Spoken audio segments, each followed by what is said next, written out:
সিলেটের গোয়াইনঘাট সীমান্তে এক অস্বাভাবিক পরিস্থিতি সৃষ্টি হয়েছে। খেলার মাঠ হিসেবে পরিচিত একটি জমিতে জরিপ কার্যক্রম চালাতে গিয়ে স্থানীয়দের বাধার মুখে পড়ে ফিরে যেতে হয়েছে বিজিবি ও বিএসএফকে। ঘটনাটি ঘটেছে বৃহস্পতিবার 8 মে সকালে গোয়াইনঘাটের নলজুড়ি খাসি হাওর এলাকায়।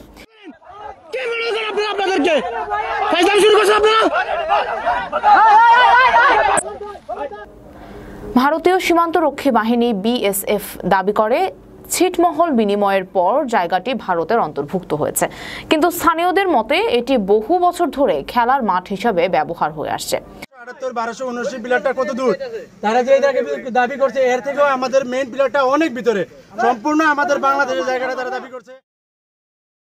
48 বিজিবি ব্যাটালিয়নের অধিনায়ক লেফটেন্যান্ট কর্নেল নাজমুল হক জানান, দুই দেশের সীমান্তরক্ষীদের আলোচনার ভিত্তিতে সেখানে যৌথ জরিপ কার্যক্রম পরিচালনার সিদ্ধান্ত হয়, কিন্তু মাঠে পৌঁছানোর পর স্থানীয় বাসিন্দারা বিক্ষোভ করে জরিপে বাধা দেন, ফলে উত্তেজনার সৃষ্টি হয়।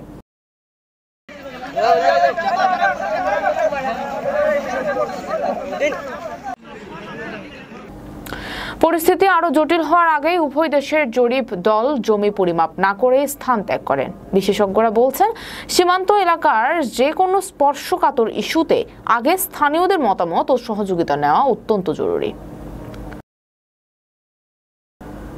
দেখছিলেন জৈন্তাপুর সিলেট থেকে মোহাম্মদ দুলাল হোসেন রাজুর রিপোর্ট।